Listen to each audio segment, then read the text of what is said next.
La Asociación de Amigos de los Jardines del Buen Retiro les da la bienvenida. Pero antes de comenzar el acto, le vamos a dar la palabra al concejal presidente del Distrito Retiro, don Santiago Saura, que ha tenido la amabilidad de aceptar nuestra invitación. Puede subir.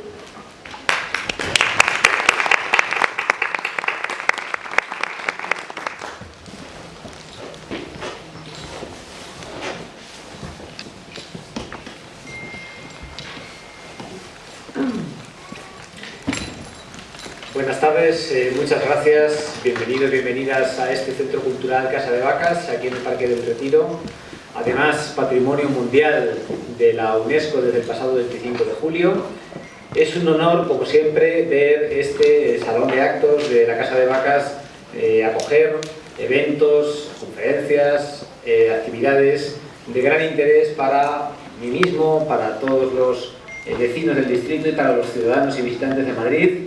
Y quiero felicitar de nuevo, como he hecho otras veces, a la Asociación de Amigos de los Jardines del Buen Retiro, a su presidente, por supuesto Javier de la Puente, y a todos los asociados, porque con el cariño con el que miran al Parque del Retiro, con el cariño con el que programan actividades relevantes como la que tenemos aquí hoy, y con también la invitación que me han hecho a poder estar en esta primera parte del evento. Lamentablemente me tendré que ausentar dentro de unos minutos por otra reunión que tengo comprometida, pero siempre la actividad de esta Asociación de los Jardines, los Amigos de los Jardines del Buen Retiro, es muy apreciada en todo el distrito, en el parque por supuesto, y también por esta Junta Municipal del distrito. Quiero además señalar que hablaba de actividades relevantes, y en concreto esta actividad que se nos presenta hoy es especialmente relevante, porque son, como bien dice el cartel que anuncia este acto, mujeres relevantes para el Parque del Retiro, para las instituciones que en él se albergan o están vinculadas al mismo, y por tanto es también relevante porque estamos en la víspera del 8M, el Día Internacional de la Mujer, y entonces estos dos conceptos, ¿no?, la relevancia por el ámbito del Parque del Retiro y la relevancia por las fechas en las que nos encontramos, se aunan perfectamente en esta víspera, en esta tarde que antecede al propio 8 de marzo. Yo quiero dar anticipadamente la enhorabuena a todas las mujeres relevantes que nos acompañan y a sus ponentes en el día de hoy, agradecerles su trayectoria, que sé que es larga y de alta importancia para sus ámbitos específicos de trabajo y también para todo lo que, como he dicho, reúne y vincula al Parque del Retiro, y sea este, de hecho, uno de los primeros actos del 8M también, podemos verlo así. Mañana continuaremos con actos, os invito a los que podáis. Mañana a las 12 de la mañana en la Junta Municipal del Distrito de Retiro tendremos un acto de celebración de este 8 de marzo y por supuesto otros actos que sucederán a lo largo del día y en días siguientes. Permitidme, por no extenderme más, por supuesto, hacer un recordatorio de que en estos momentos, además de este día importante del 8M, o estos días importantes en torno al 8M, nos encontramos en una situación muy dramática para las mujeres y para todos los ucranianos que están viviendo en estos momentos una situación de una invasión militar, de un fuego que están sufriendo militar en estos momentos en muchas ciudades y en muchos habitantes y personas que viven en Ucrania y que se están desplazando por cientos de miles, y ya tenemos más de 1 millón de refugiados estimados fuera de Ucrania en las zonas limítrofes como consecuencia de este conflicto. Y sirva también esta causa del 8M, este acto de aquí hoy, para expresar nuevamente nuestra solidaridad, apoyo, calor para todas estas personas que sufren y están sufriendo este conflicto, esta invasión militar en Ucrania, y esperar que lo antes posible pueda ponerse fin a este conflicto y que todos podamos celebrar el siguiente acto en unas condiciones de paz, no solo aquí en Madrid, no solo aquí en el Parque del Retiro, sino en el conjunto de Europa y, si es posible, del mundo. Muchas gracias y buenas tardes a todos.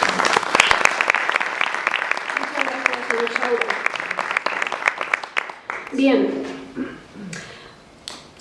autoridades y público en general, es un placer recibirles esta tarde tan especial en que nuestra Asociación de Amigos de los Jardines del Buen Retiro rinden un homenaje a mujeres que fueron relevantes en los campos de la ciencia, de la investigación y de la conservación de bienes culturales, todos ellos vinculados al retiro, y todas de reconocido prestigio profesional en sus momentos, gran valía personal, sin ayudas, por sus propios méritos, verdaderas heroínas en sus momentos.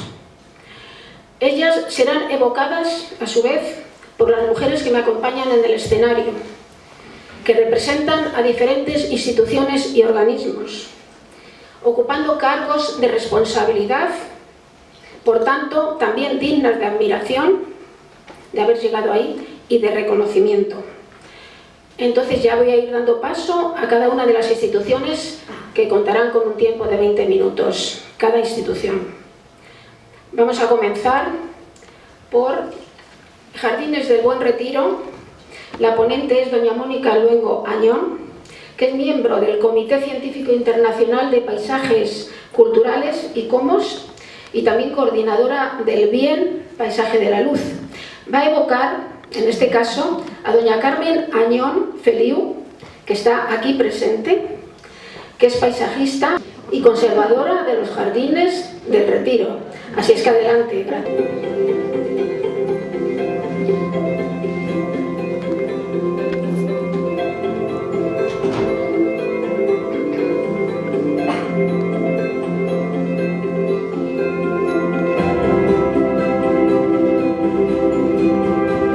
Yo creo que el Retiro, en cierto modo, estuvo bien el poder llamarlo el Parque de Madrid, porque realmente creo que es el parque de todos los madrileños, que todos se sienten identificados, sean del barrio que sea. Todos tienen un recuerdo de su niñez, de su juventud, del Retiro. Es el parque de todos. Es una maravilla que se haya conservado, pero pensar que en el plano más antiguo de Madrid tenemos ya una imagen que todavía podemos ver en el Retiro, es que estamos viendo toda la historia de la ciudad aquí condensada y que muchas veces la ignoramos y no la conocemos. La tendríamos que explicar más en profundidad para que todos apreciáramos la joya que tenemos con el Retiro. Un parque único en la historia no solo de Madrid, sino en la historia de Europa.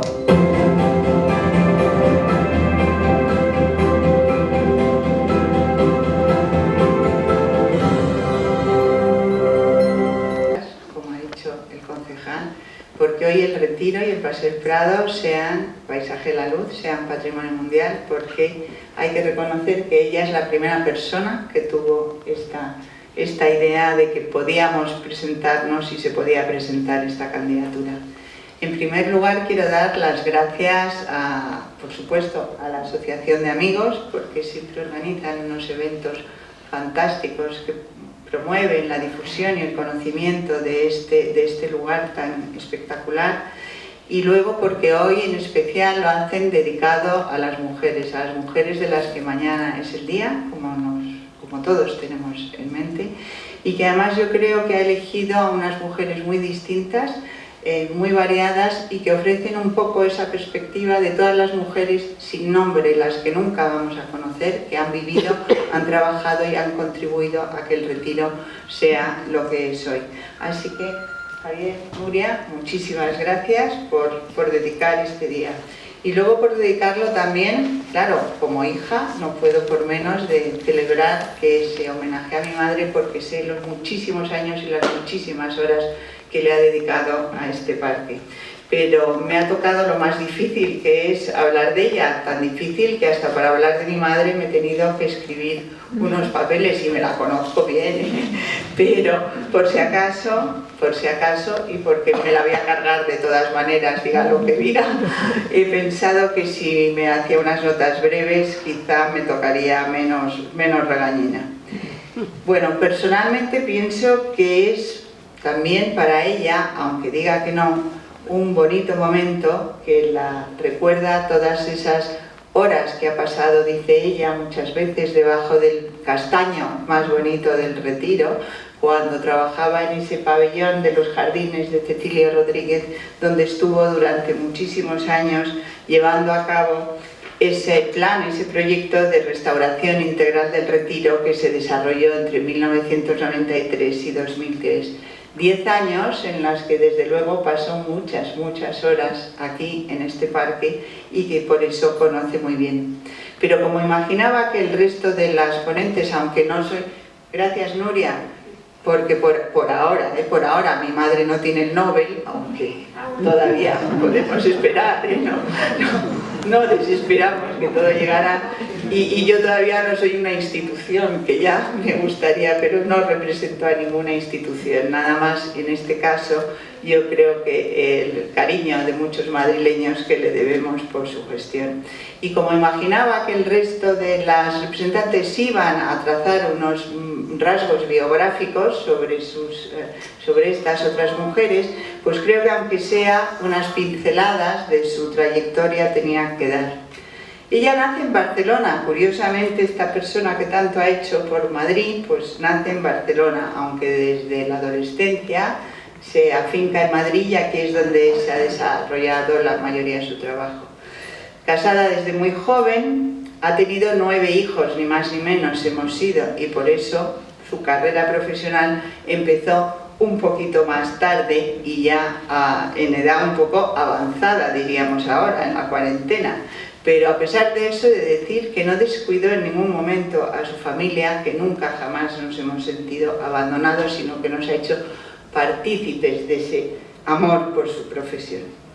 Desde, no sé si por tener tantos hijos y ya enseñarnos, una de sus vocaciones desde el comienzo fue la enseñanza, y durante más de 30 años ha sido profesora de la Escuela Técnica Superior de Arquitectura de Madrid, dando además una asignatura, Jardín y Paisaje, que cuando llegó yo creo que tenía muy poquitos alumnos, pero a los que algunos se fueron aficionando, yo creo, gracias a sus charlas. Y fue directora también del primer máster de arquitectura del paisaje y también del primer curso que hubo en España de restauración de jardines históricos. Porque si los jardines y el paisaje han sido su interés más conocido, a ello también se sumó su interés por la conservación del patrimonio y la gestión en especial del patrimonio jardinero, asunto que por desgracia había caído en el olvido, no solo en España, sino también en el marco internacional. Por desgracia, los jardines y paisajes habían quedado históricos, claro, habían quedado relegados desde un punto de vista patrimonial. Y Carmen, me cuesta llamarla Carmen y no jefa, pero Carmen, participó activamente en muchas organizaciones y centros internacionales, logrando que los jardines y los paisajes y los parques históricos fueran aceptados como una tipología más digna de conservación, como cualquier otro elemento. Para ella, desde que fue miembro del Comité Científico Internacional de Sitios y Jardines Históricos, de ICOMOS, hoy de Paisajes Culturales, del que es presidenta de honor, tuvo un papel relevante en la firma de la conocida Carta de Florencia de Jardines Históricos, que viene a ser el equivalente a la Carta de Venecia, pero en jardines. Esto también la condujo a ser una de las protagonistas en el debate internacional sobre el término o el concepto de paisajes culturales, precisamente la tipología en la que hoy nuestro paisaje de la luz es reconocido como patrimonio mundial. Su colaboración con ICOMOS y con UNESCO le ha llevado a recorrer medio mundo, con tantos viajes que un día sus hijos le regalamos una mantita de Iberia, perdón por la publicidad, para que se sintiera como en casa, porque casi pasaba más tiempo en los aviones. Pero en todos estos rincones ha sido conocida por su talante dialogante, su voluntad de entendimiento y su amor por establecer lazos de cooperación. Este talante dialogante, la verdad es que en casa no brillaba, cuando decía algo era la jefa y allí se cumplía, así que poco diálogo había. Pero bueno, quizá no vendría mal ahora en estos tiempos que corren un poco de diálogo y de sensatez, aunque si te enviamos con Putin no sé cómo va a acabar el pobre. Su trabajo profesional, digo, no le ha llevado solo a la enseñanza y a la teoría, sino también a la práctica con proyectos que ha realizado desde su estudio, o desde Patrimonio Nacional, donde también estuvo muchos años trabajando en los jardines reales. y muchos proyectos, algunos de ellos de los cuales ha recogido un reconocimiento internacional, como por ejemplo uno muy querido, el del monasterio de Santa María la Real de Guadalupe, por el que fue declarado Patrimonio Mundial. Pero quizás su perdición siempre ha sido Madrid, ese Madrid de adopción al que le ha dedicado innumerables horas. Fue concejal del primer ayuntamiento democrático entre 1979 y 1983 y desde entonces, así que colega, y desde entonces no paró hasta conseguir lo mejor para nuestros dos grandes parques, las joyas de la corona del patrimonio jardinero madrileño, el Parque del Capricho de la Alameda del Suna y, desde luego, para el Parque del Retiro. Yo le pregunté el otro día que qué quería que contase de su trabajo o del Retiro y me soltó un folleto. Y dije, esto va a ser un poco largo, pero si lo quieren aquí traigo los datos. Y resume, la verdad es que magníficamente este folleto, todo lo que se realizó durante esos años en los que ella se encargó del plan de gestión. Me señalaba en este folleto, dice, mira, talé 1.356 árboles. La misma cara que ponen ustedes de error la puse yo, pero me dice, bueno, y planté 4.460. Y lo mejor es que nadie se dio cuenta. Pero de lo que creo que está más orgullosa es de haber cumplido, de haber conseguido que por aquel entonces se cumpliera una exigencia que tuvo, la primera. Y es que los tres grandes partidos políticos que estaban en aquel momento en el ayuntamiento, UCD, PSOE y PC, adoptasen un acuerdo para que el Retiro no se convirtiera en moneda política, para que fuera un acuerdo entre todos los partidos por el bien común del Retiro. Digamos que ella me dijo, como un pacto antiterrorista, pero un jardinero.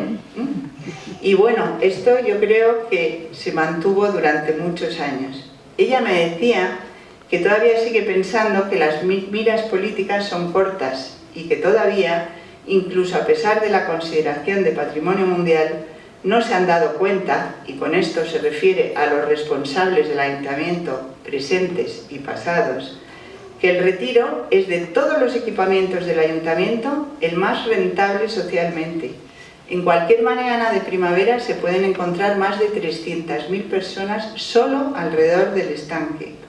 ¿Qué es el monumento? Monumento, porque está declarado BIC, más visitado de toda España, mucho más que la Alhambra de Granada, que el Museo del Prado o incluso que el Estadio Bernabéu. Y que sí, que como tal, como monumento y como jardín histórico debe ser tratado. Que además es el monumento más inclusivo porque acoge a niños, a mayores, a enfermos, a jóvenes, a cualquiera. Y todos encontramos en el Retiro un motivo de ocio, de deleite y de diversión. Y dice, insiste, a pesar de las cifras, no se dan cuenta de su importancia y de lo extremadamente vulnerable que es. Que por su extensión, los proyectos de restauración deben hacerse poco a poco, porque no se puede cerrar el parque por completo. Y que además, su mejor restauración es el continuo mantenimiento en el que también los ciudadanos debemos contribuir. Que se tiene que mantener en restauración constante con una atención al excepcional valor simbólico y social que tiene, porque, como ha dicho en el vídeo, el Retiro es por y para todos. Y con esto acabo, porque espero que, como he sido breve, no me haya ganado una buena regañina y además porque espero que, aunque sea unas brevísimas palabras, nos las puedas dedicar. Muchas gracias por su atención.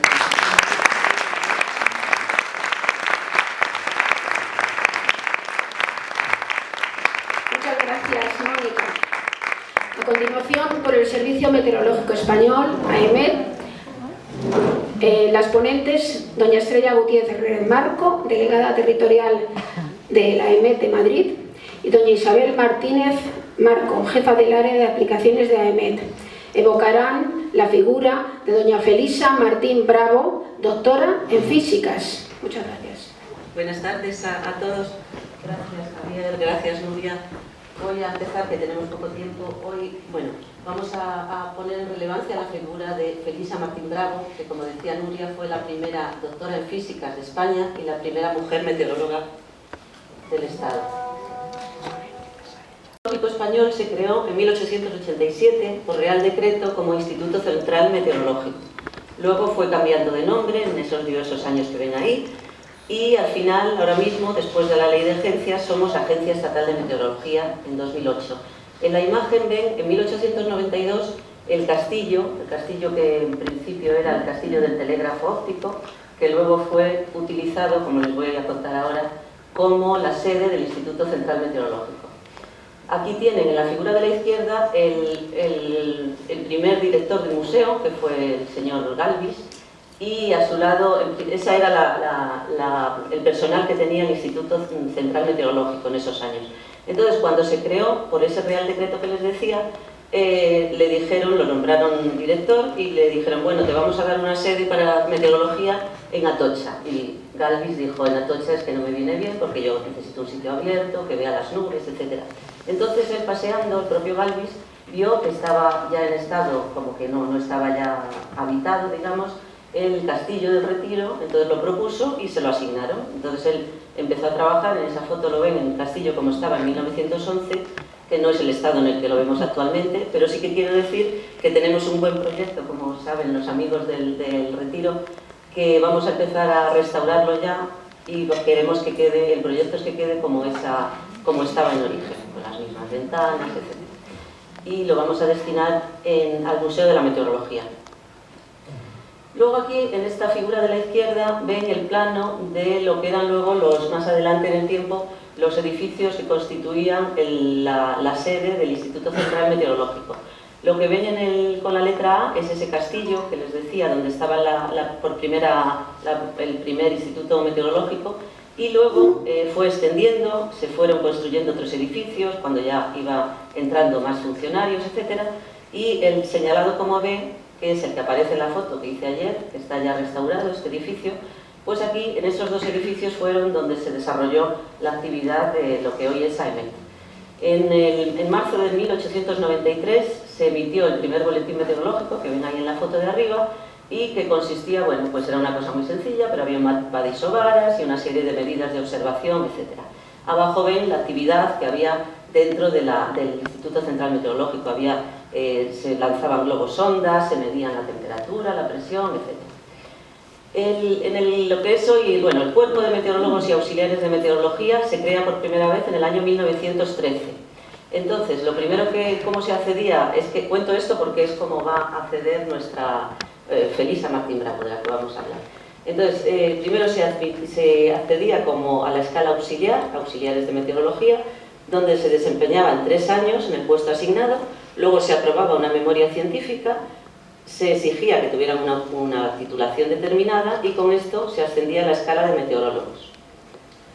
Entonces aquí tenemos a Felisa Martín Bravo, que nació en San Sebastián el 11 de junio de 1898 y que accedió, bueno, aquí es como veía ella en el año 1931, las dos sedes que les decía, la A y la B en aquel mapa, el castillo y lo que era la otra sede figurada como B en aquel. Y fue la primera doctora en Ciencias Físicas en España en el año 1926.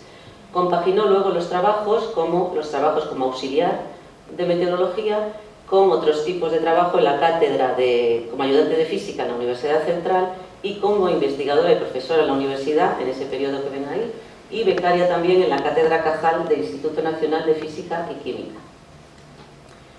Ella habitaba en la residencia de señoritas, de la que recibió una beca mientras realizaba el doctorado en esos 2 años. Las becas, esto es curioso porque se decía, las concede la Junta de Ampliación de Estudios a propuesta de la directora a aquellas señoritas que no pudiendo costear sus estudios se distinguían por su actitud y aprovechamiento. Entonces, esta beca le cubría aproximadamente la mitad del coste de la vida en la residencia y ella a cambio daba cursos de física y de matemáticas. En estos años en la residencia coincidiría, por ejemplo, con Gabriela Mistral. En el extranjero se fue Felisa a Estados Unidos, ya era doctora en físicas, invitada por el Connecticut College. Entonces ahí daba un curso de física y otro de lengua castellana. Esto le daba una pensión por 7 meses que estuvo allí con una asignación mensual de 300 pesetas de aquella época. Bueno, pues aquí tenemos la foto de la instancia que presentó Felisa Martín Bravo en el año 1928 para acceder al cuerpo de auxiliares de meteorología. Luego ya posteriormente, como vamos a ver muy rápido, en 1940 ascendió a meteorólogo, fue la primera mujer en hacerlo y trabajó durante muchísimos años de su vida en la sede del Parque del Retiro. También se fue a Inglaterra, cuando ya estaba dentro de meteorología, a la Universidad de Cambridge, y le dieron allí, desde meteorología, se le dio una licencia por 10 meses manteniendo su sueldo, con el único fin de que conociese las técnicas de sondeos atmosféricos para la aplicación a la protección aeronáutica. En el año 33 volvió a España y fue destinada al Centro Meteorológico de la Cuenca del Guadalquivir, que estaba en Sevilla. Luego comenzó la Guerra Civil, que la sorprendió en Madrid cuando iba de vacaciones a San Sebastián, y tras la época de la guerra, luego ya ascendió al empleo de meteoróloga en 1940 y a partir de ahí ya desarrolló toda su carrera posterior aquí en la sede que tenemos en el Retiro. Durante muchos años fue jefa de la sección de laboratorio y realizó las primeras experiencias con estaciones automáticas en España, de las que hoy contamos en la actualidad con una red muy amplia. Trabajó en el servicio de meteorología luego hasta su jubilación. Aquí la vemos en la promoción de meteorólogos del año 43 junto a sus profesores y compañeros. En aquel tiempo, a partir de la guerra, el servicio quedó militarizado, formábamos parte del Ministerio del Aire y vemos a Felisa sonriente en el centro, bueno, un poco a la izquierda, con todos sus compañeros hombres. Luego, tras su jubilación, fue presidenta de la Asociación Meteorológica Española en esos 2 años, 73-74, y fue la única mujer que ocupó este cargo de presidenta hasta el año 2020. En estas fotos las vemos también en la década de los 70 del siglo XX con familiares. Finalmente falleció con 81 años y se casó con un notable filólogo de la época y catedrático de latín, no tuvo hijos y entonces en el testamento dispuso legar una importante suma y biblioteca de más de 500 ejemplares a la Universidad de Sevilla. Bueno, después de esto no hubo más promociones hasta el año 35, en la que se convocaron 25 plazas a meteorología y 5 de ellas se ocuparon por mujeres. Pero por la falta de tiempo no me extiendo más. Quiero agradecer, tengo aquí algunas referencias que hemos considerado y por supuesto mi agradecimiento a Manuel Palomares, que ya lo conocéis aquí los amigos del Retiro, que es un gran historiador de todo el tema, como sabemos, y que me ha dado mucha documentación, y a Yolanda Galván. Y ya doy paso a mi compañera Isabel Martínez Marco, que es la jefa del área de innovación y que hemos querido por parte de AEMET dar no solo la historia pasada, sino ver qué potencial tenemos ahora en la agencia y cómo estamos también las mujeres involucradas en todo el futuro de la agencia. Muchas gracias. Para mí es un honor estar esta tarde aquí.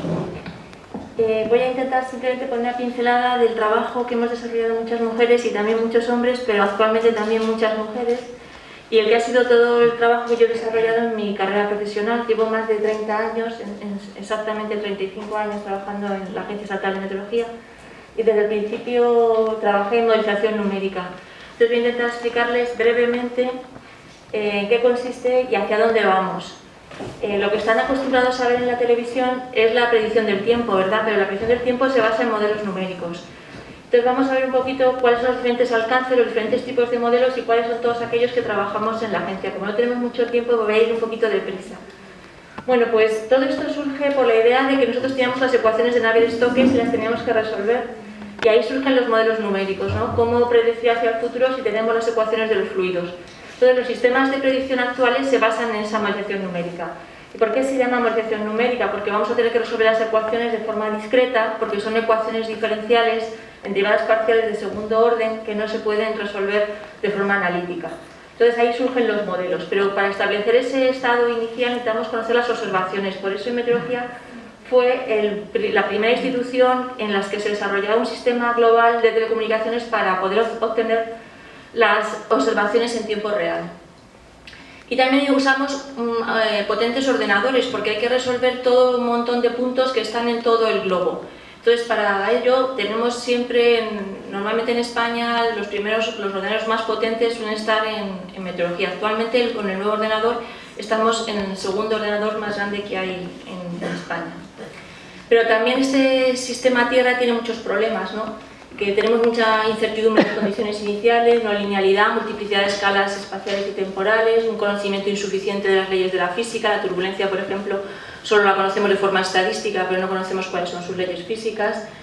También un conocimiento insuficiente de las reacciones químicas, porque ahora hablaremos que vamos hacia un sistema Tierra. y un límite también de cálculo impuesto por todos los ordenadores que tenemos, que necesitaríamos todavía más potencia de cálculo para poder ir a resoluciones más altas y a resolver estos problemas de forma más rápida. ¿Cuál es nuestro objetivo? Intentar que cada vez nos acerquemos más a una predicción perfecta. En este gráfico les pongo lo que se ha resuelto en los últimos años, desde el año 80, que es donde se empieza la modificación numérica hasta la actualidad, y lo que tienen en los diferentes colores es el día 3 de predicción, en azul, en rojo el día 5, en verde el día 7 y en amarillo el día 10. La rayita de arriba es en el hemisferio norte, la rayita de abajo es en el hemisferio sur. Si se fijan, a partir del año 2000 van juntos el hemisferio norte y el hemisferio sur. Eso es cuando empezamos a asimilar datos de satélite. Hasta que no se empezaron a asimilar datos de satélite, el hemisferio norte se podía predecir mejor porque tienen más terreno y por tanto había más observaciones convencionales. A partir del año 2000 se empiezan a asimilar también datos de satélite y los dos hemisferios van a la vez. Si se fijan ya en el tiempo actual, hasta el día 7 lo podríamos predecir correctamente porque estamos por encima de un 60% de lo que es la correlación de anomalías. Todavía el día 10 se nos escapa un poquito, estamos al 50%, pero fíjense lo que hemos avanzado desde el inicio hasta la actualidad. Ahora, para ir avanzando un día de predicción, tardamos casi una década de desarrollos. Bueno, hay muchos alcances, están acostumbrados a predicciones a corto plazo, a predicciones a medio plazo que van hasta 2 semanas, a predicciones subestacionales a estacionales, que son las ondas de más 2 semanas, como por ejemplo la onda de Madden-Julian del trópico, que tiene un periodo de 46 días, o predicciones estacionales que intentan predecir qué va a ocurrir en una estación, verano, otoño, etc. Incluso predicciones climáticas que intentamos realizar con modelos climáticos en base a escenarios predefinidos. Bueno, el problema que nos encontramos primero es coger todos los datos que tenemos, que como pueden ver no tienen nada que ver unos con otros, desde datos de satélite a boyas, a datos de aeronaves, a datos de buques, etc. Hay un montón de datos. Como ven, esta es una gráfica de lo que teníamos como datos convencionales desde el año 96 hasta ahora, aunque es 2010 pero es semejante. Lo que tienen en color azul son los datos convencionales y lo que tenemos en granate son los datos de satélite.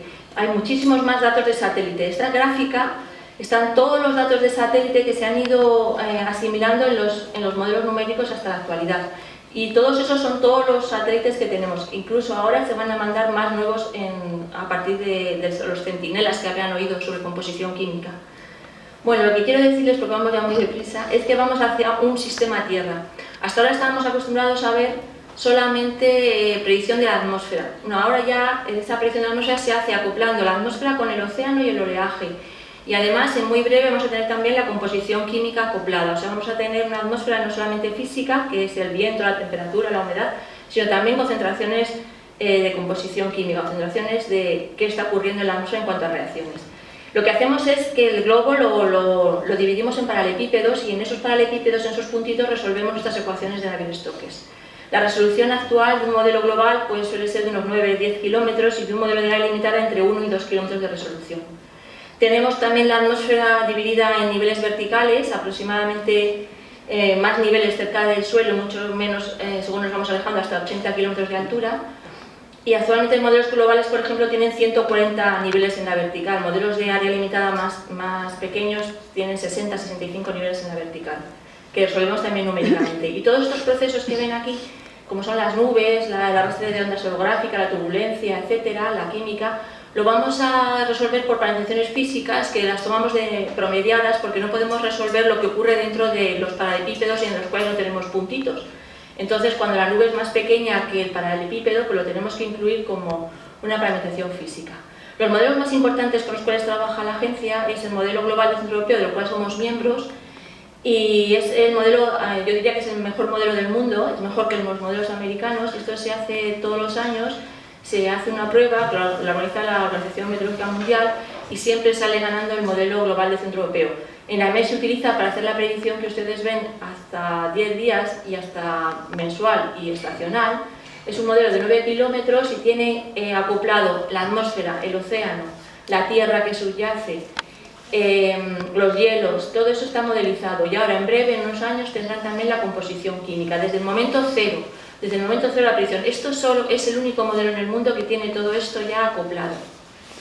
Nosotros, aquí tienen también, les he dejado una referencia por si alguien quiere ver todos los productos. Son libres. Antiguamente estos campos no eran libres para el público, pero ahora están todos libres. Les aconsejo que lo vean porque tienen un montón de productos, meteogramas para saber lo que va a pasar en los próximos 10 días con salidas cada 6 horas, etc.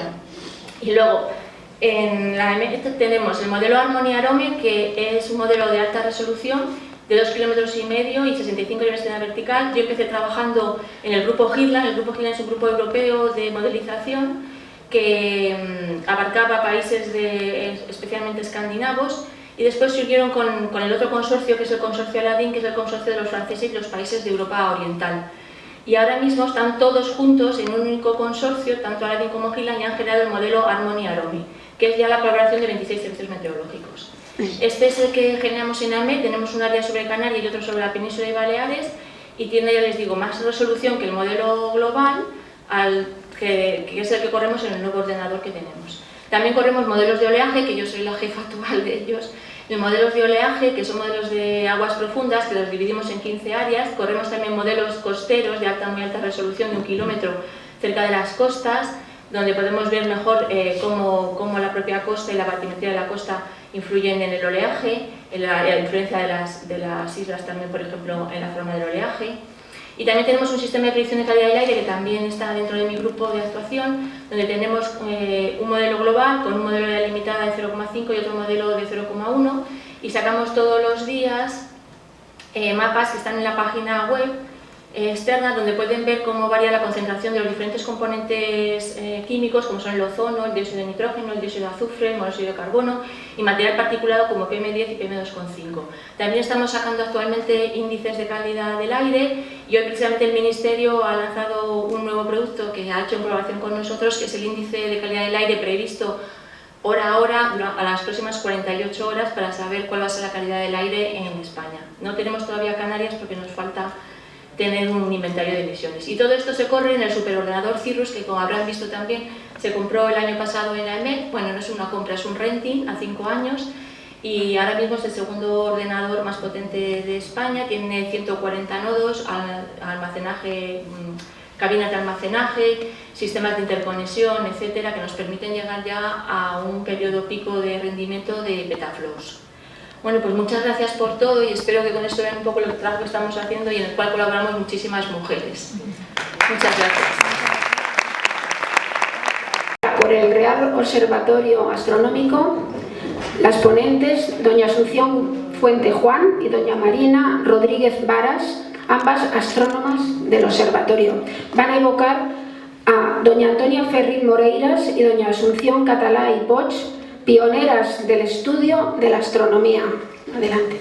La invitación era para hablaros del papel que tenían las mujeres en el Observatorio de Madrid, pero lo hemos ampliado un poquito más, y yo voy a hablar un poco del Observatorio de Madrid y también un poco de una perspectiva histórica, y luego Marina va a hablar de las pioneras de la astronomía en España.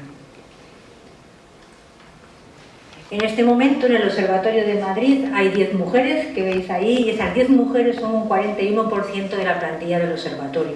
Y esto para nosotros es un orgullo. Es un orgullo porque en el observatorio no ha habido ninguna mujer ni en el siglo XIX ni siquiera en la primera mitad del siglo XX. De hecho, yo soy la primera astrónoma que entró en el observatorio y entré en el año 1992. El hecho de que en estos años hayamos podido pasar de una presencia mínima a un 41% de investigadoras en el observatorio, pues es creemos que es un hito para nuestra institución. ¿Cuál es el trabajo de estas investigadoras? Bueno, pues todos los investigadores y las investigadoras... Un momentito, a ver si consigo pasar esto. Ah, no, que tengo que dar aquí.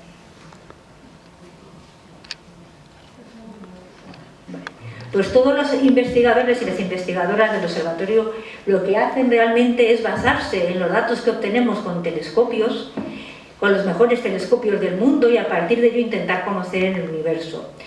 Ahora no vamos a utilizar ya el telescopio que tenemos en el propio observatorio, que es un telescopio histórico, que está como un museo, sino que utilizamos otros telescopios. En particular utilizamos el telescopio de 40 metros que hay en el Centro Astronómico de Yebes, en Guadalajara, que es también que es un telescopio del Instituto Geográfico Nacional al que el propio observatorio pertenece.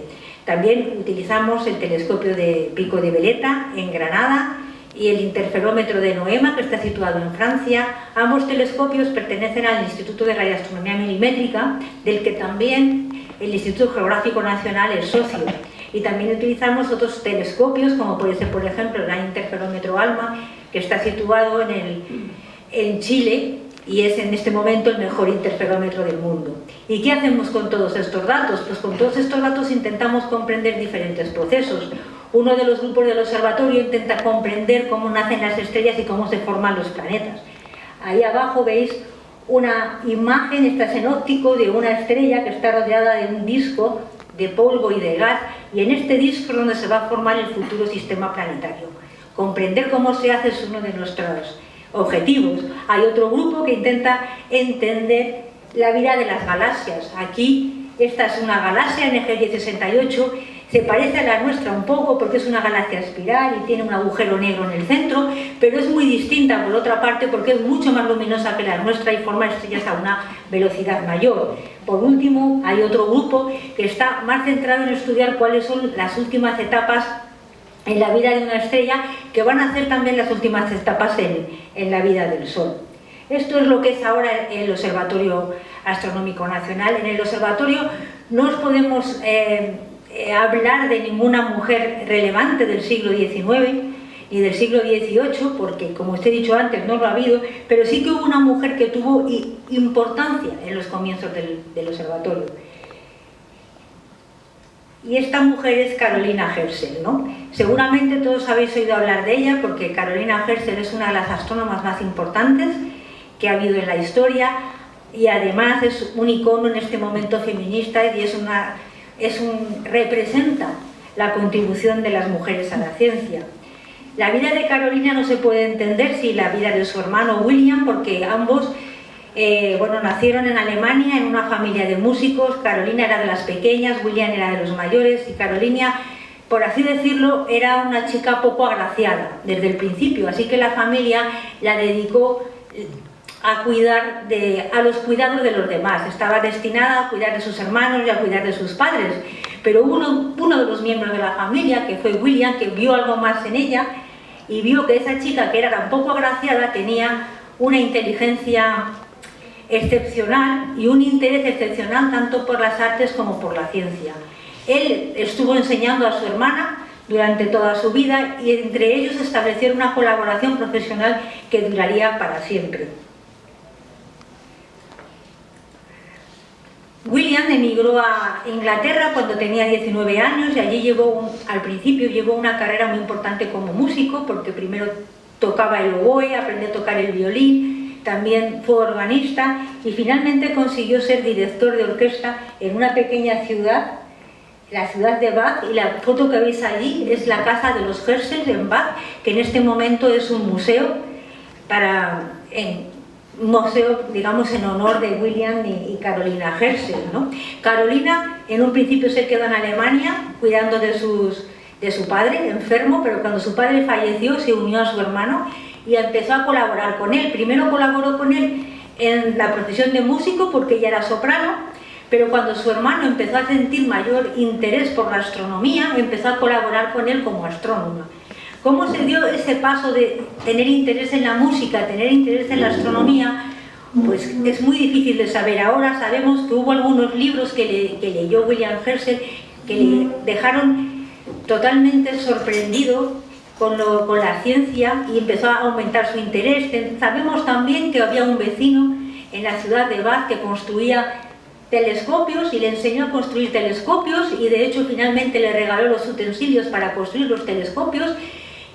Carolina y él empezaron a construir telescopios durante el día como aficionados y a observar durante la noche. Ese que veis ahí fue uno de los telescopios primeros que construyeron, que también se puede ver en el museo de William Herschel en Bath, y con ese telescopio tuvieron un gran descubrimiento. Descubrieron Urano, descubrieron un planeta. Eso les hizo ser famosos internacionalmente y que el rey de Inglaterra, el rey Jorge III, le ofreciera a William Herschel un sueldo vitalicio a cambio de que se trasladase cerca de su palacio y hiciera las observaciones cerca de su palacio, porque eso le permitía a él enseñársela a otros mandatarios que los visitaban. De alguna manera, desde ese momento ya se convirtieron en astrónomos profesionales. Y es curioso que Urano al principio se llamaba Jorge, era el planeta Jorge, en honor del rey Jorge, pero posteriormente pues se cambió el nombre para Urano porque bueno, también era un poco más coherente con el nombre del resto de los planetas, que todos tienen nombres mitológicos.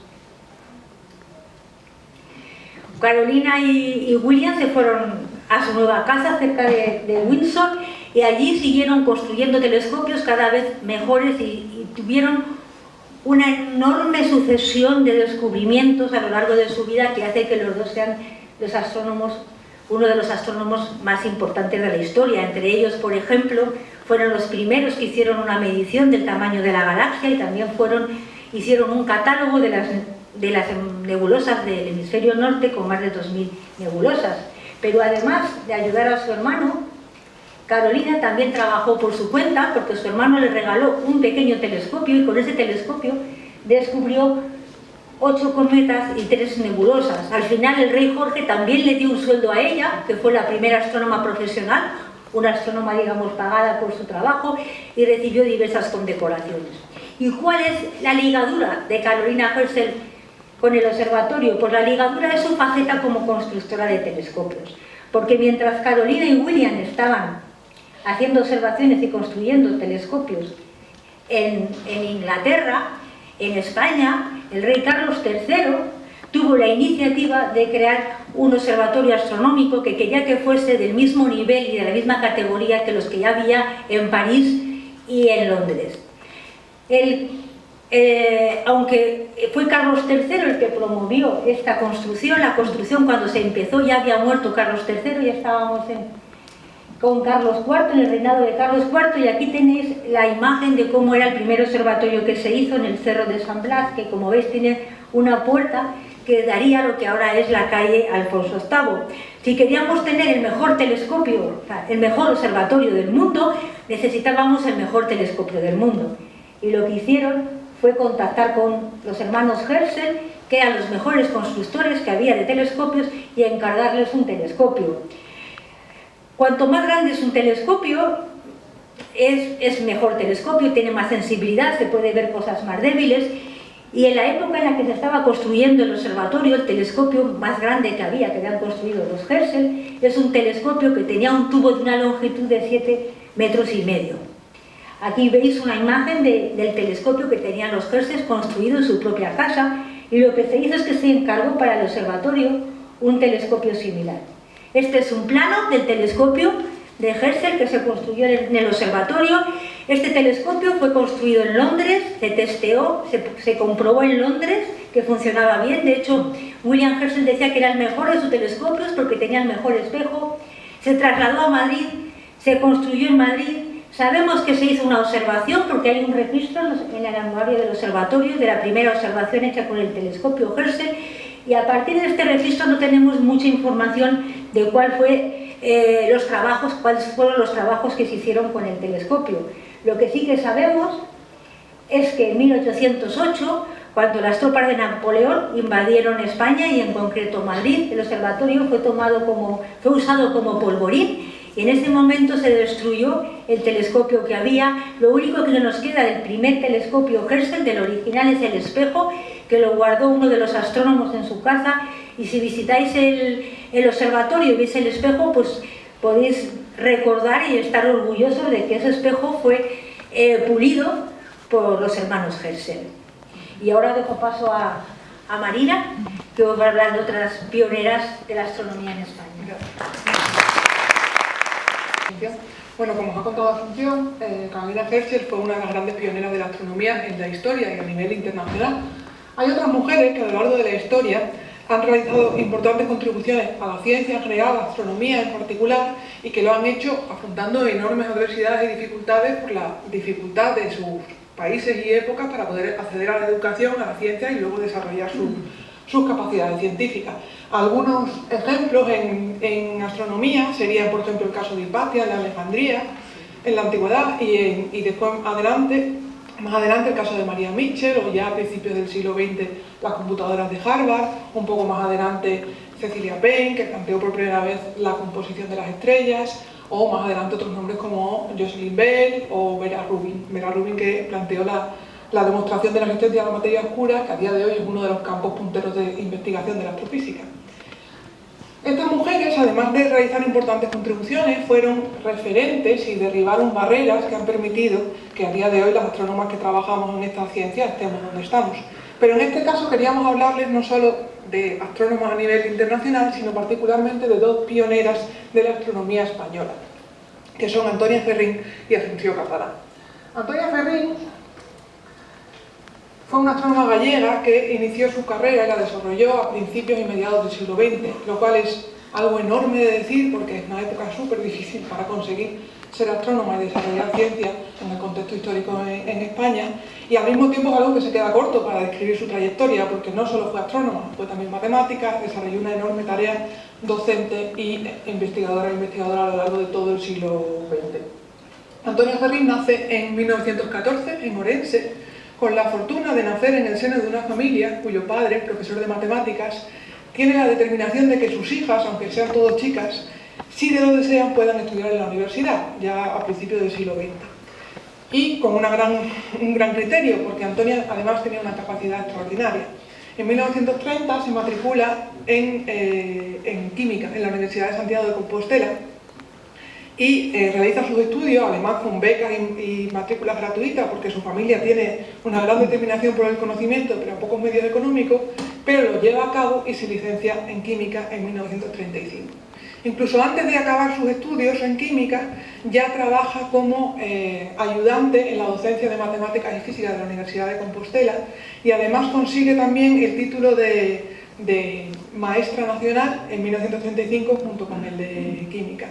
Y además empieza a realizar también sus estudios en la licenciatura de farmacia y los cursos que estaban accesibles en Santiago de los estudios de ciencias exactas, que ahora son los estudios de matemáticas. O sea que su interés por la ciencia era enorme. Después llega 1936, el golpe y la guerra, y por una denuncia anónima a Antonia le abren un expediente por su ideología y la inhabilitan para la docencia, pero ella consigue unos años después que revisen el expediente y en 1940 la vuelven a habilitar.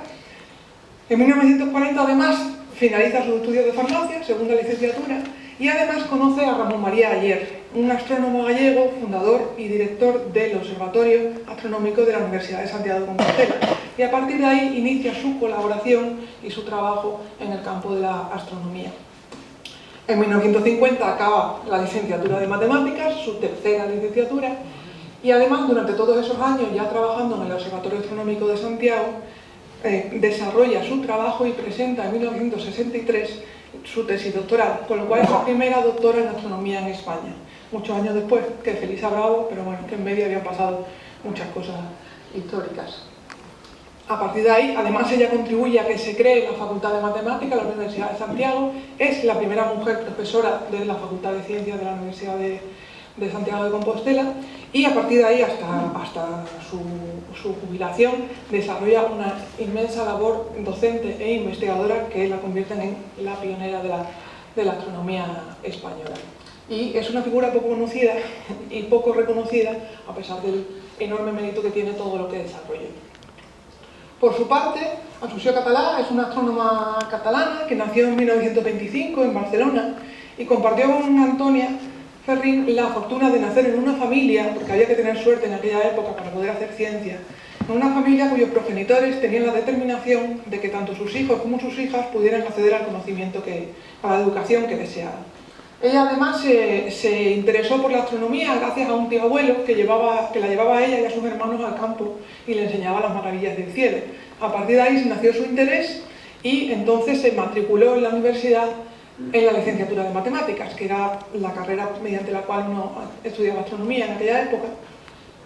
Contaba además que cuando empezó la carrera eran solo 6 chicas en todo su curso, cuando llegó a tercero ya solo estaba ella, y a pesar de ser tan atípica en su época, continuó, perseveró y se licenció en matemáticas en 1952.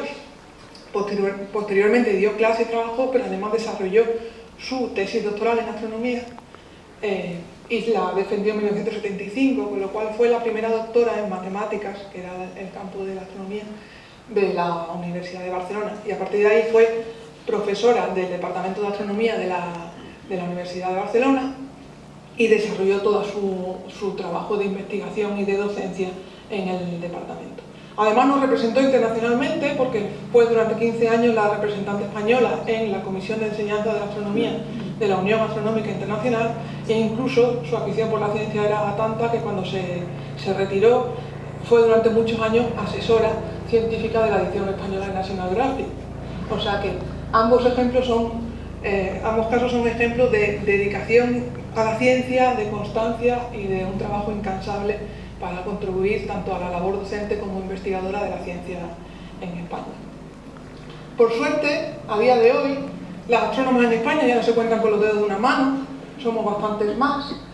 A día de hoy, entre las personas socias de la Sociedad Española de Astronomía, somos el 28%, las mujeres, sigue siendo un número bajo, estamos en minoría, como pasa en general en la ciencia, pero bueno, hemos crecido en los últimos años y esperamos que sigamos creciendo. Pero vamos, todo lo que hemos avanzado en los últimos años no significa que en ciencia, como en otros campos de la sociedad, hayamos alcanzado igualdad de género. Estamos todavía muy lejos de esa situación. Como ejemplo, y sin asustaros por el tema de la gráfica, os muestro esta gráfica que se denomina diagrama de tijera por la forma que tienen las líneas, que representa el porcentaje de hombres y de mujeres que hay en la carrera científica en cada una de las etapas que la componen. En este caso son datos de un informe de la Comisión Europea de 2018, que representa datos de los 28 países que en ese momento formaban parte de la Unión.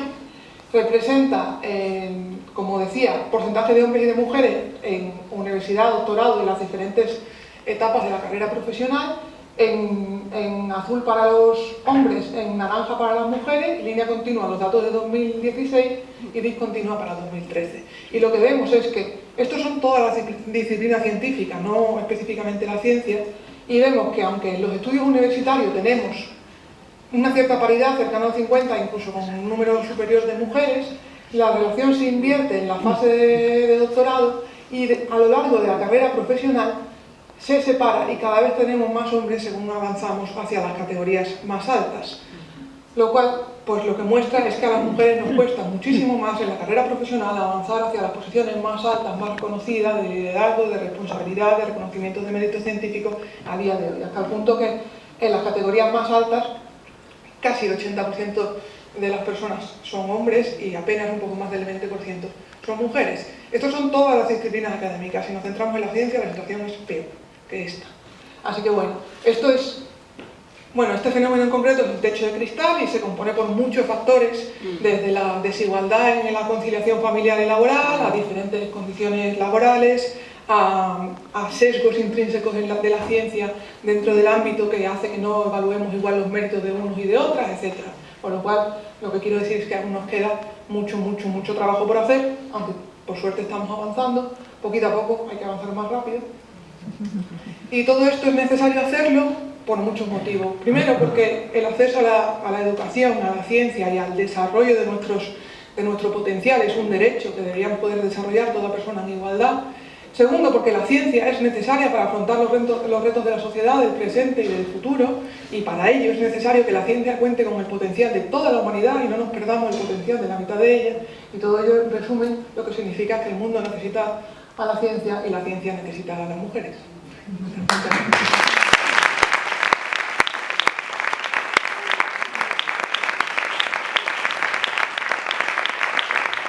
Por la Sociedad Estatal de Correos y Telégrafos va a intervenir doña Victoria Crespo Gutiérrez, que es directora del Museo Postal y Telegráfico, es miembro de la Asociación Amigos del Telégrafo. Va a evocar la figura de doña Consuelo Álvarez Violeta, que fue la primera telegrafista impulsora de la telegrafía de la Escuela Superior de Telegrafía y que dio origen a la Escuela Técnica Superior de Ingenieros de Telecomunicación de la Universidad Politécnica de Madrid. Así es que adelante. Muchas gracias a los organizadores, muchas gracias Javier y Nuria. Y bueno, primero quería deciros que he tenido una larga carrera profesional de 42 años en la administración, en correos y telégrafos, de los cuales he sido 23 años directora del Museo Postal y Telegráfico y que hace unos días me acabo de jubilar. Así que estoy en una etapa feliz, pero en la que voy a seguir durante mucho tiempo con la Asociación de Amigos del Telégrafo, difundiendo y conservando el patrimonio de telecomunicación. Voy a hablar de Consuelo Álvarez Violeta, que fue una de las primeras pioneras telegrafistas de España, que ingresó en Telégrafos como contratada y como también funcionaria. Ingresó en Telégrafos en 1885 como contratada y en 1909 como funcionaria de la torre de telegrafía óptica del Buen Retiro, que se construyó en 1850 y que facilitaba la comunicación a distancia a mediados del siglo XIX. Veis esta torre, como estas torres, José María Maté, que fue el primer director general de Telégrafos, construyó torres por toda España, uniendo Madrid con Irún, Madrid con Valencia, Barcelona, Madrid con Cádiz. Fueron 3 líneas de telegrafía. ¿Qué tiene esta torre de especial? Pues porque, como se iba a hacer en el Buen Retiro, la reina Isabel II aprobó que se hiciera a modo de castillo con 4 torreones. Sobre la azotea se ponía un dispositivo óptico que era el que iba de torre en torre y actuaba como una gran red de transmisión de señales. Se construían cada 10 kilómetros de distancia y siempre en puntos muy elevados para facilitar la comunicación. Y bueno, aquí tenéis en una maqueta los torreros. Los torreros eran los empleados de las torres y ellos mandaban mensajes codificados, los primeros telegramas, podemos decir, pero no sabían lo que mandaban, estaban codificados y entonces solamente los jefes de línea sabían el resultado final de los telegramas que mandaban los torreros. Aquí, como os he dicho, había 3 líneas, de Madrid a Irún había 52 torres, de Madrid a La Junquera, por Valencia y Barcelona 78 y de Madrid a Cádiz 59 torres. ¿Por qué esta torre telegráfica óptica del Buen Retiro es tan importante? Pues porque fue cabecera de 2 líneas, es decir, ahí empezaban 2 líneas, la de Madrid-Valencia-Barcelona y la de Madrid-Cádiz.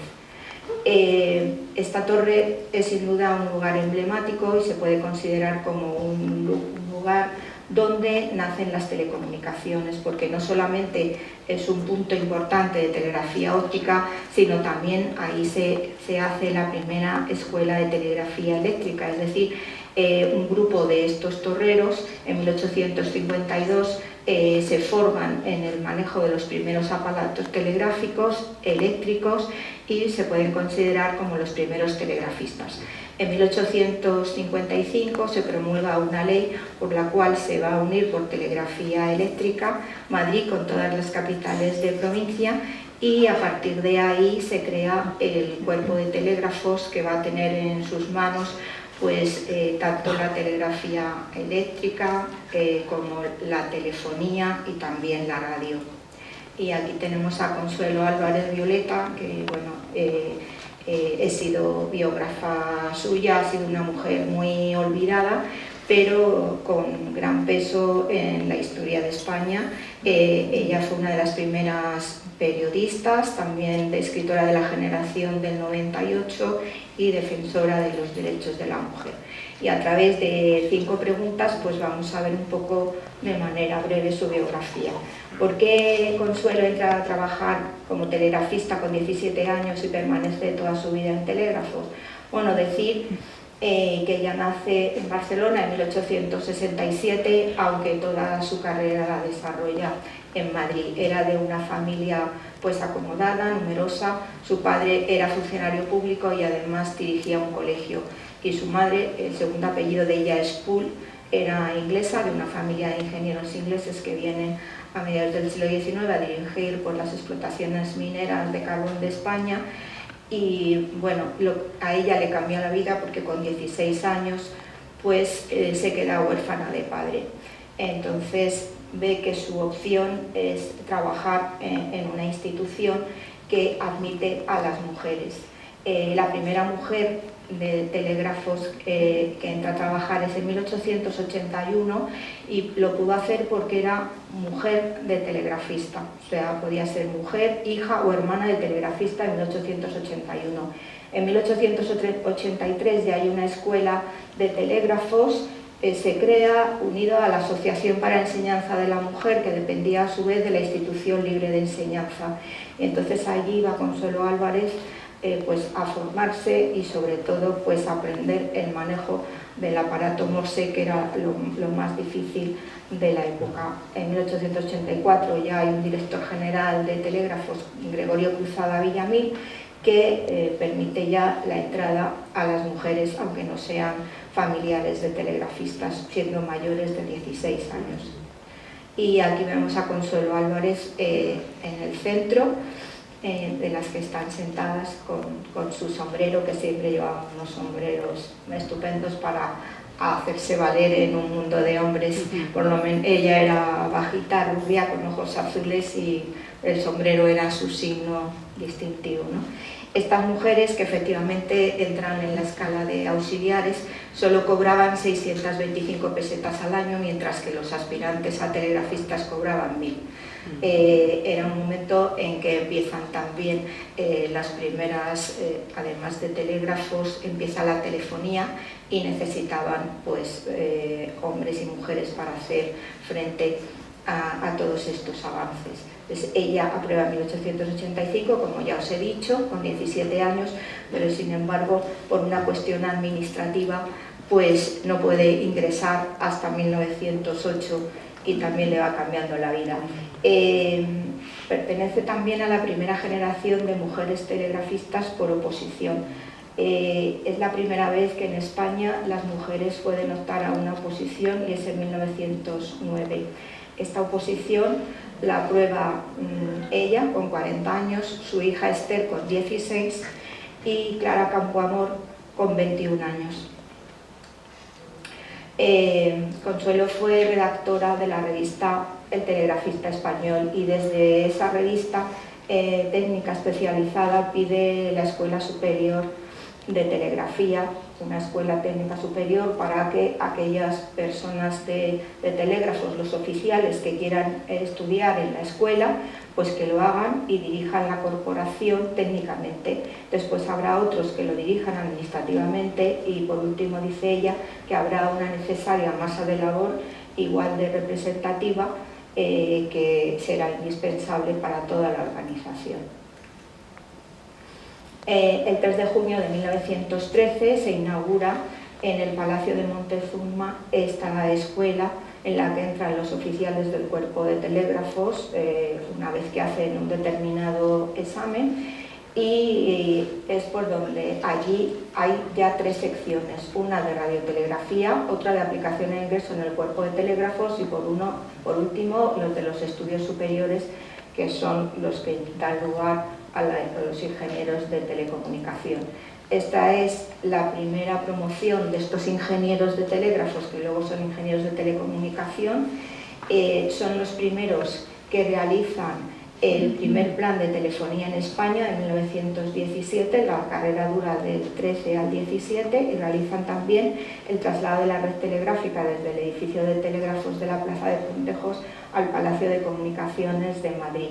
Todos estos ingenieros pues dan conferencias sobre electricidad en el Ateneo y en otras instituciones, y como algo curioso decir que Emilio Novoa, que es de esta promoción, llega a ser ya mayor director de la Escuela Técnico Superior de Ingenieros de Telecomunicación en la Politécnica.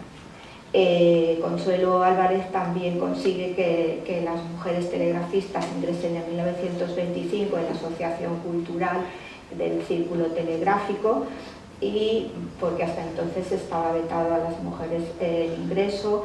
Y bueno, el día 22 de abril siempre celebraban el Día del Telégrafo, porque era el día que se había creado el cuerpo, y entonces hacían pues todo tipo de conferencias, de conciertos, y en este año lo retransmite Unión Radio, que Telégrafos también daban las concesiones de radio, y esta Unión Radio después con el tiempo Al principio está en manos de telegrafistas y con el tiempo llega a ser la cadena SER.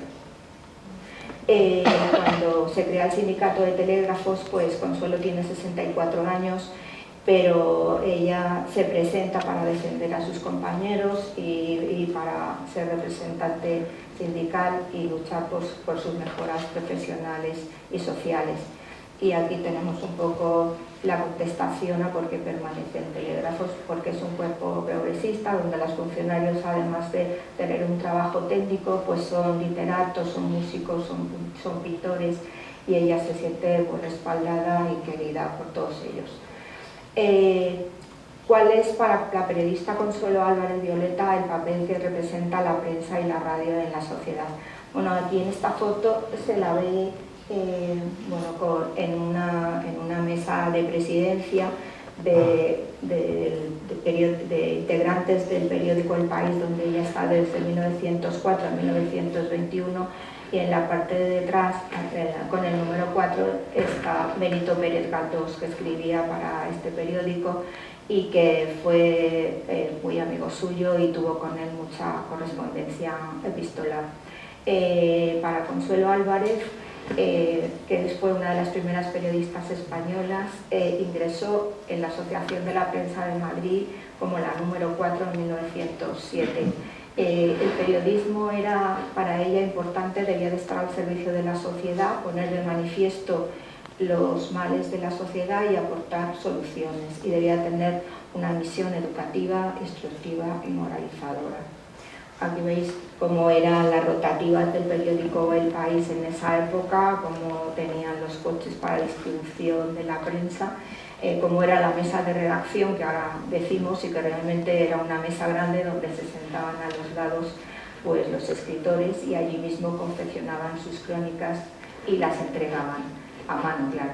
Y bueno, desde sus artículos en los periódicos ella siempre defiende lo que cree justo: la emancipación de la mujer, sus derechos, la protección de la infancia, luchó porque los presos tuvieran mejores condiciones, formó parte de muchas asociaciones para combatir la enfermedad, escribió en muchos periódicos, en El Progreso de Asturias, en El País, desde 1904 hasta que El País deja de funcionar, en 1921 se cierra. También, como os he dicho, en la revista El Telegrafista Español.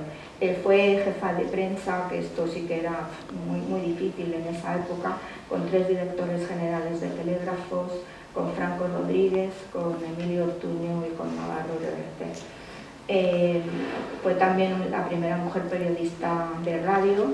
Una semana después de que la emisora Radio España de Madrid abriera, ella pronuncia una conferencia el 16 de diciembre de 1924 sobre lo que deben leer las mujeres, y también unos meses después lo que debe ser la mujer moderna y los deberes sociales y familiares de la mujer. Ella quiso aprovechar el poder educador que para ella tenían los micrófonos para hacer una defensa de la mujer, para que tuviera un papel fundamental en la sociedad y como educadora de sus hijos. ¿Cuál es su modelo de educación? Pues ella defiende desde los primeros años del siglo XX la educación pública y laica, la coeducación, en la cual los niños y las niñas se formen en las mismas aulas y compartan idénticos principios, teniendo como base la razón y el método experimental, y que les lleve a la igualdad. Una educación en la escuela que después se debe completar en el núcleo familiar. Aquí vemos a Consuelo Álvarez en el Ateneo, donde tenía un despacho. Ella formaba parte de la sección de pedagogía del Ateneo de Madrid, escribió numerosas ponencias de pedagogía, sobre todo en la Asociación para el Progreso de la Ciencia en 1913, fundó la Asociación de Amigas de los Ciegos en 1917 para que también, a pesar de la discapacidad, tuvieran una buena educación. Y bueno, como hemos visto en casos anteriores, era muy importante cómo los padres influyen en la educación de sus hijos, y en este caso el padre de Consuelo, Gabriel, al ser director de un colegio, pues decía esa frase de felices los pueblos. en las que las mujeres se educan con esmero y cuidadosamente. Su ideal era la dignificación de la mujer, y entonces ella defiende los derechos de la mujer desde muy pronto, desde 1906, escribiendo artículos, impartiendo conferencias, participando en política, acude semanalmente a las sesiones del Ateneo y también forma parte y da mítines con las primeras personas que se presentan a las elecciones en 1907. Ella cree en la humanización de la sociedad, en que la mujer tenga un papel social al lado del hombre, no en su contra, y que juntos formen una sociedad más igualitaria.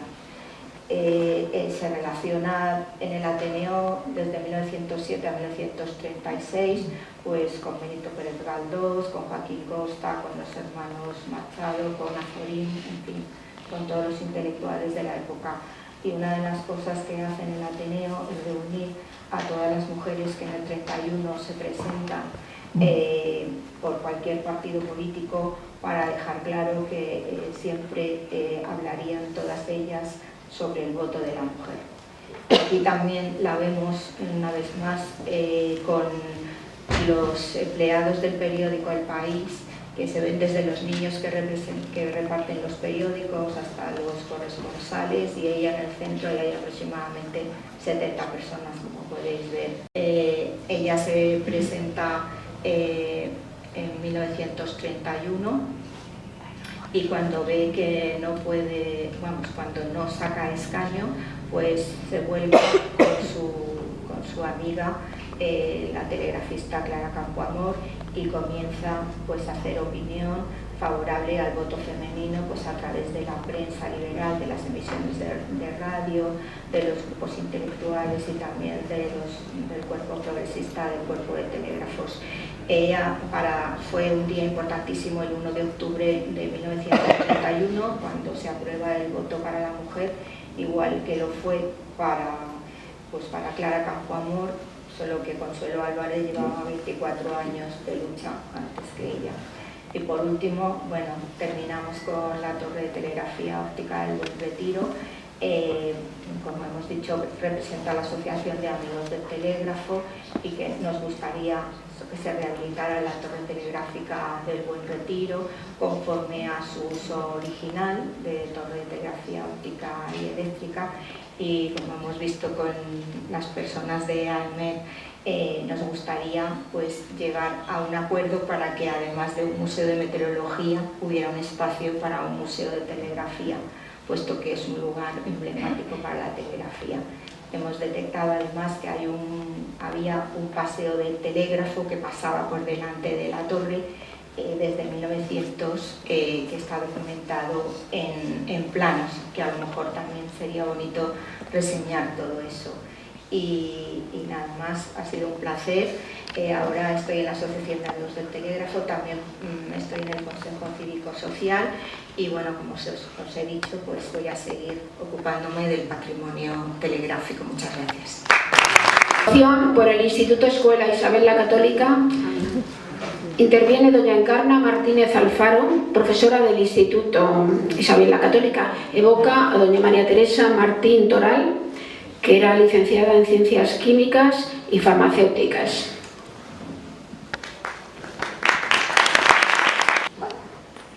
Bueno, pues buenas tardes. Quiero dar las gracias a la Asociación de Amigos de los Jardines del Buen Retiro por haberme invitado a participar en este acto de homenaje a mujeres relevantes del Retiro. Yo voy a hablar de María Teresa Toral Peñaranda y me voy a centrar primeramente en su condición de profesora aspirante de Física y Química en el Instituto Escuela, es decir, de profesora que se formó en este centro. Aquí. El Instituto Escuela fue un centro experimental para reformar la enseñanza secundaria española, que estuvo dirigido por la Junta para Ampliación de Estudios e Investigaciones Científicas, presidida por Santiago Ramón y Cajal.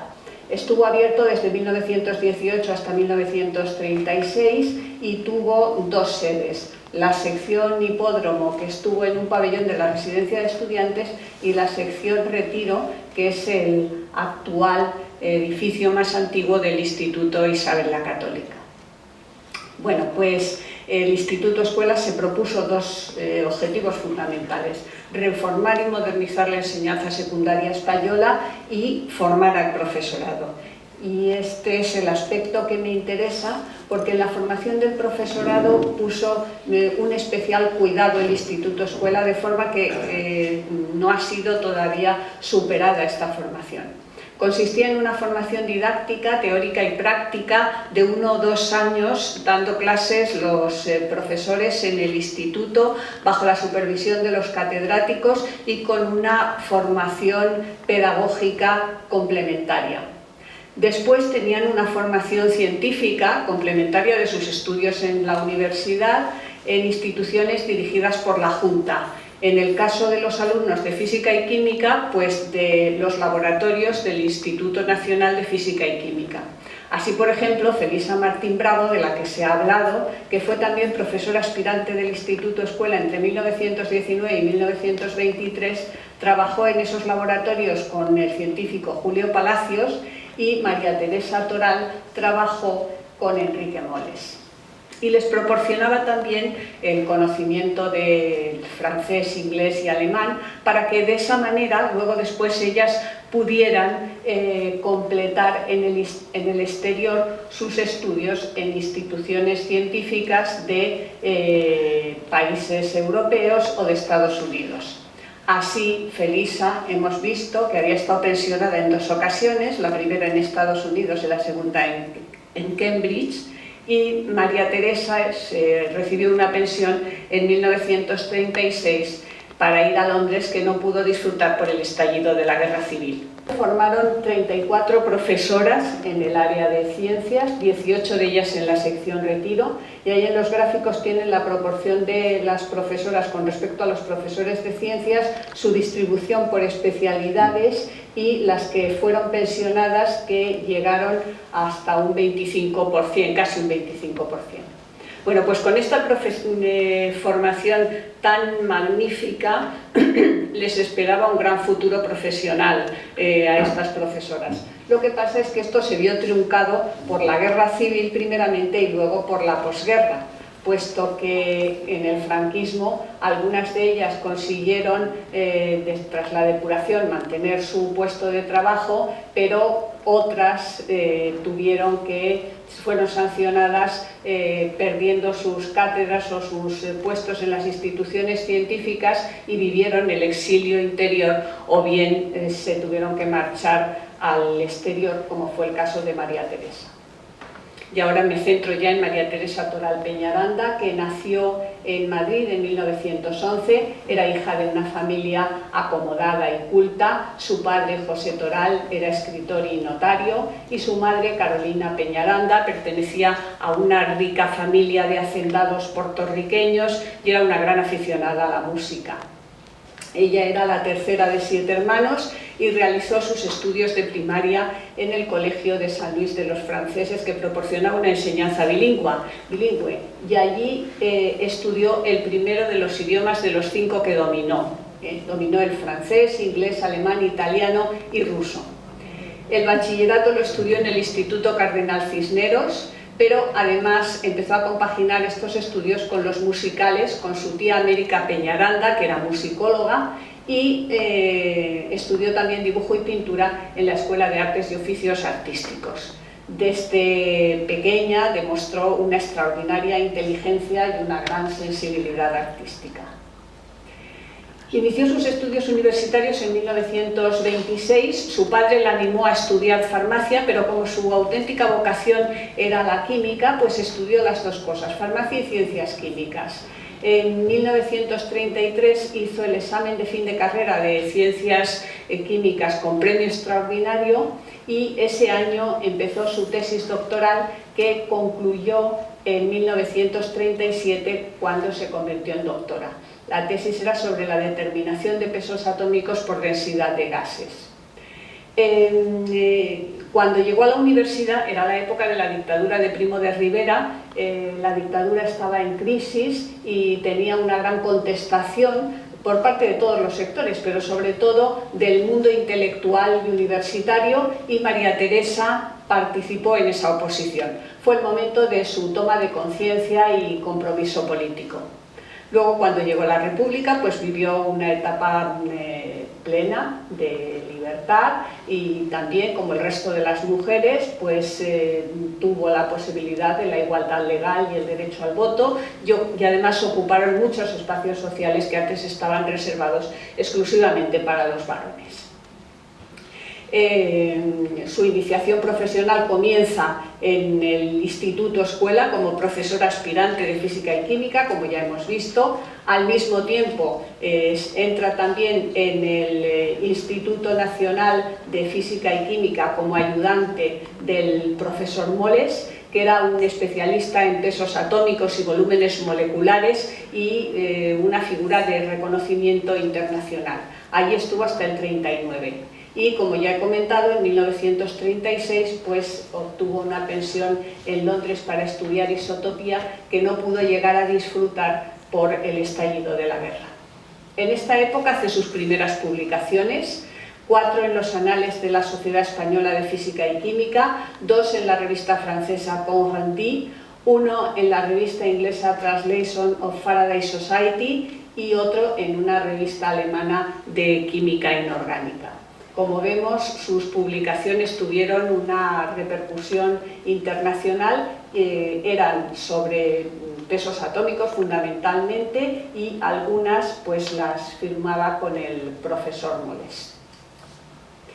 Cuando llega la guerra civil, María Teresa se compromete con la defensa de la República. Ya en la época de la dictadura se había afiliado a las Juventudes Socialistas y a la UGT, y en 1936, cuando Madrid vivía una situación angustiosa porque estaba cercada por las tropas rebeldes y a punto de caer, y el gobierno de la República se trasladó a Valencia, María Teresa ayudó a los milicianos a fabricar bombas caseras en un taller de explosivos que habían instalado en el incautado convento de las Salesas. En ese momento uno de esos artefactos le estalló en la cara y le produjo unas quemaduras que, aunque luego después se hizo varias operaciones de cirugía estética, pues le dejaron unas cicatrices que de alguna manera ensombrecieron su juventud. Cuando se recuperó del accidente, continuó con sus trabajos científicos en el Instituto Nacional de Física y Química hasta el final de la guerra. Y cuando la guerra terminó, fue acusada, junto con otros compañeros del mismo instituto, de fabricar explosivos y armamento para la guerra. Entonces fue conducida a la prisión de Las Ventas, que, según ella misma comentaba, pues era una prisión que estaba completamente masificada, donde las presas pasaban hambre, frío, eran sometidas a intimidaciones y humillaciones en los interrogatorios. Y bueno, coincidió además con el momento en que fusilaron a las 13 Rosas, que supuso una conmoción para todas ellas. Las 13 Rosas fueron auxiliadas por María Lacramp, que era enfermera y una amiga de María Teresa. Cuando salió a la calle tuvo una situación angustiosa en lo profesional, sobre todo porque los expresidiarios eran como unos apestados a los que la gente no se quería acercar por miedo. Para que pudiera sobrevivir, su madre le compró el traspaso de una farmacia en la calle Gravina, pero María Teresa había sido una mujer traumatizada por la experiencia de la cárcel, pero no derrotada. Seguía comprometida en la lucha por la libertad y próxima en estos momentos al Partido Comunista. De manera que muy pronto la farmacia se convirtió, la rebotica de la farmacia, en un centro de reuniones clandestinas y punto de apoyo para la guerrilla urbana. Enseguida fue denunciada y afortunadamente pudo huir y ocultarse con identidad falsa en un convento en Córdoba. Estuvo un tiempo por Andalucía, pero se convenció de que lo mejor para ella era salir de España, y desafortunadamente fue detenida en Barcelona en 1945, cuando estaba a punto de conseguirlo. María Teresa tenía ahora una situación particularmente difícil porque la habían cogido en el momento de su detención con 5 salvoconductos falsos y además estaba acusada de apoyar a la guerrilla, de manera que el Partido Comunista organizó una movilización internacional de apoyo para ella y para otras 2 presas, Isabel Sanz Toledano y Mercedes Gómez Otero, por el peligro de que pudieran ser condenadas a muerte. A principios de 1946 la dictadura franquista vivía un momento crítico porque era una época de aislamiento internacional y bloqueo económico por parte de todas las potencias antes del estallido de la Guerra Fría. Entonces, bueno, pues lo que demandaban para ellas era un juicio con garantías y no un juicio sumarísimo de los que se practicaban entonces y con presencia de la prensa y de observadores internacionales. La presión fue tan fuerte, por cierto, el día 8 de marzo de 1946 se dedicó a estas mujeres, y fue tan fuerte la presión, decía, que al final Franco cedió y en el juicio estuvieron 3 laboristas británicas que previamente se habían entrevistado con las presas, representantes del Comité Internacional que presidía Eleanor Roosevelt, la esposa del presidente de los Estados Unidos, autoridades diplomáticas y gente del mundo científico, encabezados por Irene Joliot-Curie, la hija de Madame Curie, que ella misma había recibido ya el Premio Nobel de Química en 1935. La campaña tuvo un éxito extraordinario y al final María Teresa fue condenada solo a 2 años de cárcel de los 30 que se solicitaban para ella, y los cumplió en la cárcel de Segovia en esta ocasión. El grabado que tenemos a la derecha, que hizo ella, y que por su propio formato estrecho y alargado da esa sensación opresiva, que está lleno de figuras, a ver si... y que luego después tiene estas cabezas femeninas colgadas y estos murciélagos vampiros amenazantes, pues nos podría dar una idea de cuál debió ser su situación, sus pesadillas en estos momentos. Afortunadamente al final de la escalera parece que hay una puerta que se abre al exterior. A la salida de la cárcel su situación fue todavía más difícil que la primera vez porque fue expulsada del hogar familiar y tuvo que vivir de hacer traducciones hasta que en 1949 la contrataron para trabajar en el Centro de Documentación del Instituto de Soldadura y después fue jefa de producción de productos farmacéuticos en los laboratorios de antibióticos reunidos de Aranjuez, donde se fabricaba la penicilina y la streptomicina, a través del profesor Enrique Moles, que también vivía del trabajo en los laboratorios, puesto que había sido depurado y separado de su cátedra en la universidad y de su puesto en el Instituto Nacional de Física y Química, y vivía el exilio interior. Cuando estaba trabajando aquí, prestando la asistencia a un congreso de química que se celebraba en Nueva York, ayudada por un ingeniero norteamericano, consigue por fin salir de España y exiliarse en México. María Teresa llega a México en 1956 en lo que se ha llamado el segundo exilio, es decir, los que habían pasado previamente por la cárcel aquí. Contaron con el apoyo de los que habían llegado en 1939, el primer exilio, que ya habían creado organizaciones e instituciones de acogida para los emigrados, y gracias a esa ayuda, concretamente a la de Francisco Giral, que había sido compañero suyo en la Facultad de Químicas, pues consigue entrar como profesora en el Instituto Politécnico Nacional. Trabaja además en el laboratorio Panorganic, que hacía productos hormonales, y gracias a sus conocimientos del alemán, pues es auxiliar en la edición española de la Enciclopedia Tecnológica Química Kirk Ogner, que tenía nada menos que 16 volúmenes. Pero como estas actividades no satisfacían sus necesidades creativas porque no podía dedicarse a la investigación, en 1960 decide explorar la vena artística y se inscribe en el Instituto Nacional de Bellas Artes para aprender grabado. En esto la animó mucho el famoso cartelista español Josep Renau, que por esta época estaba exiliado en México. De 1963 a 1978, María Teresa vive su periodo de plenitud.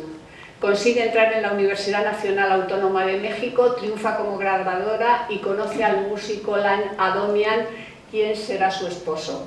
A ellos los unen las afinidades artísticas, pero también el compromiso político, porque Lan había sido brigadista en la Brigada Lincoln, en las brigadas internacionales, había luchado para defender la República con María Teresa y después compartieron los mismos ideales. En la Universidad Nacional Autónoma de México, María Teresa puede cumplir sus aspiraciones como docente. Es profesora de Química Orgánica en la Facultad de Química, pero también de Físico-Química en la Escuela para Biólogos y para Ingenieros Metalúrgicos. También cumple sus expectativas de investigación y para completarlas viaja en 1974 a Marsella para estudiar Físico-Química de las superficies y aprovecha para reunirse con 3 de sus hermanos allí. Y en 1977-78 viaja a Israel para estudiar los factores químicos y físicos en el cultivo hidropónico, que es el cultivo sin agua. Y hace sus colaboraciones científicas más importantes. Los apuntes de química inorgánica, diversas publicaciones y reseñas para la revista Ciencia, que es la revista científica más prestigiosa de México, y en el 73 publica su obra fundamental, Físico-Química de superficies y sistemas dispersos, donde integraba conocimientos de diversas materias científicas. Como artista grabadora, María Teresa triunfa y es exponente de su triunfo el número de exposiciones que realiza y la obra que tiene en museos. Hizo 23 exposiciones colectivas y 24 individuales en galerías y museos de México, Estados Unidos, Israel y España. En España, concretamente, en la Galería de Arte EDAF y en el 74 y en la Galería Restauro en el 78. Y respecto a los museos, pues tiene obra en México, en 2 museos de Nueva York, en Detroit, Morelia, Texas, República Checa, Holanda e Israel. Y es que sus grabados son magníficos. Son grabados hechos al aguafuerte, sobre cobre o sobre zinc, o serigrafías. Y a veces añade cartón o fibras vegetales a modo de collage, porque piensa que la obligación del artista es siempre abrir nuevos caminos. Respecto a los temas, le interesa el mundo de los niños y de los juegos, o también los temas oníricos desde una perspectiva siempre emotiva y lírica. Y también se inspira en los temas musicales y en los poéticos. Hace grabados sobre poemas de León Felipe, Miguel Hernández, Federico García Lorca, Pablo Neruda. Del poemario de Pablo Neruda, España en el corazón, hace una serie de 60 grabados titulados Franco en los infiernos, de los que desafortunadamente no he encontrado ninguna imagen. Esta etapa de plenitud acaba abruptamente en 1979, cuando fallece Lan Adomian, y María Teresa entra en una depresión que la hace abandonar su brillante carrera científica y artística. Este grabado, que podría estar emparentado con las pinturas negras de Goya, creo que nos revela un poco el estado de ánimo que tendría María Teresa en esa etapa. Sale de la depresión para completar las partes orquestales de la música de Lan Adomian. Recordemos que ella sabía música y además la ayudan otros amigos músicos, y además publica La voluntad de crear para homenajear a su marido y dar a conocer mejor su música. Y después acaba esta labor ya muy enferma, después intenta volver a grabar pero ya no puede, y en 1994 vuelve a Madrid, muere 6 meses después, en febrero del 95. En 2013, bueno, queda olvidada naturalmente, y en 2013 la cárcel de Segovia, donde ella había estado, convertida en centro de creación, hace la exposición Regreso. donde se quiere volver a darla a conocer. En 2012 ya había publicado también Antonina Rodríguez un libro magnífico, Una mujer silenciada, María Teresa Toral Peñaranda, Ciencia, compromiso y exilio, y a partir de estas fechas pues su figura se va dando a conocer cada vez más, aunque todavía de manera insuficiente, porque como han visto pues es una gran mujer, docente, científica y artista.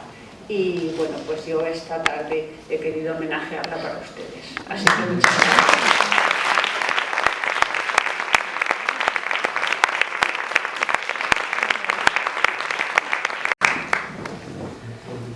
Bueno, la Asociación de Amigos de los Jardines del Retiro ha querido rendir homenaje a mujeres relevantes de nuestro retiro, del retiro de todos, como decía Carmen, de todos. También hemos querido rendir homenaje a todas las mujeres, a todas, mostrar nuestra admiración, cariño, respeto. Y bueno, pues a las instituciones que estáis aquí, brindaros nuestra colaboración para cualquier acto que se os ocurra. Esperamos vernos en el Consejo de Cívico-Social de la UNESCO, donde vamos a trabajar juntos. Y como muestra de nuestra admiración, cariño, pues os vamos a dar un pequeño obsequio, que es amor.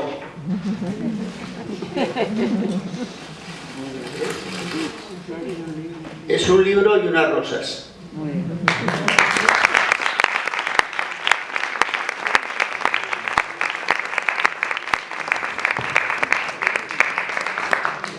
Se entrega a las intervinientes doña Carmen Añón, doña Estrella Gutiérrez y Isabel Martínez.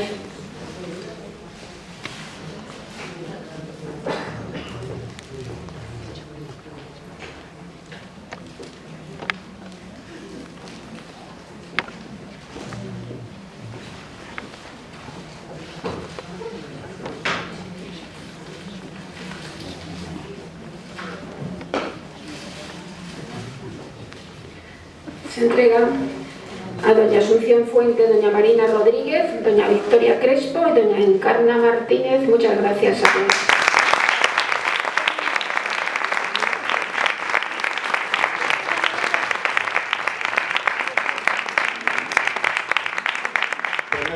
Agradeceros vuestra asistencia y os esperamos para el siguiente acto, que ya lo anunciaremos. ¿De acuerdo? Pues muchas gracias. Gracias.